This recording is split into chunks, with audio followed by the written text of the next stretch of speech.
तर नमस्कार शेतकरी बांधवांनो, मी कृषी मित्र दीपक देवडे पाटील आणि तुमच्या सगळ्यांचं स्वागत आहे आपल्या आजच्या या व्हिडिओमध्ये। तर शेतकरी बांधवांनो, आज मी ज्या प्लॉटमध्ये उभा आहे तो प्लॉट आहे बाजीरावजी देशमुख सर आणि गाव त्यांचं सुगाव, तालुका अकोले येथे आपण या प्लॉटला 7 मे रोजी व्हिजिट दिली होती। त्यावेळेस प्लॉट एकदम पिवळा पडलेला होता। प्लॉट चे म्हणजे हे घेवड्या पिकामध्ये त्यांच्या प्लॉटमध्ये मुळीच चालत नव्हती।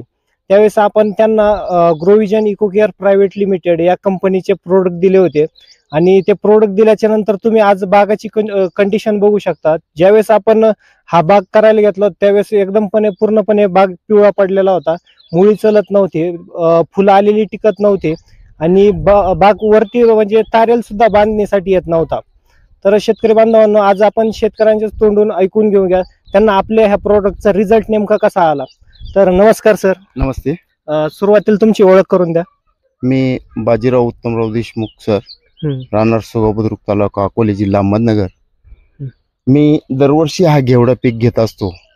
मागच्या वर्षी 1 एकर होते, आता फक्त 20 गुंठे लावलेले आहे। परंतु घेवडा निवडला असताना काही बियाणाची रोपं जी होती ती अतिशय पिवळसर आढळून आली। एका बाजूने घेवडा हिरवा दिसायचा, दुसऱ्या बाजूने पिवळा दिसायचा, मधीच तो प्लॉट असा झाला होता की नेमकं झालं काय। तर हे ॲग्रोचे ज्यावेळेस साहेब लोक या प्लॉट मध्ये आले आणि त्यांनी मुळी उपटून पाहिली तर ती मुळी काही चालत नव्हती, म्हणून त्यांनी दिलेला प्रॉडक्ट वापरला आणि तो जो पिवळा पडलेला प्लॉट होता तो 15-20 दिवसामध्ये पूर्णपणे हिरवागार झाल्याचं मला दिसून आलं। परंतु आजपर्यंत अशी परिस्थिती मात्र मी 3-4 वर्षापासून घेवडा पीक घेतो परंतु आलेली नव्हती, याच वर्षी आलेली आहे।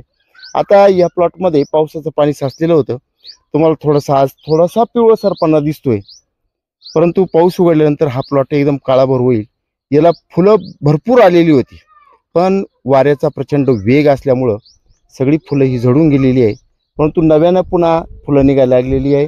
आपण पाहतो या शेंगा त्या ठिकाणी लागलेली आहे, त्याच्यामुळे या घेवडा पिकामध्ये भरपूर उत्पन्न मिळतंय अशी मी शेतकरी बंधूंना ग्वाही देतो। तर शेतकरी मित्रांनो, तुम्हाला आजचा हा व्हिडिओ कसा वाटला ते कमेंट मध्ये नक्की सांगा। आपल्या चॅनलला तुम्ही सबस्क्राईब केलं नसेल तर सबस्क्राईब करा, लाईक करा आणि शेअर करायला विसरू नका। धन्यवाद।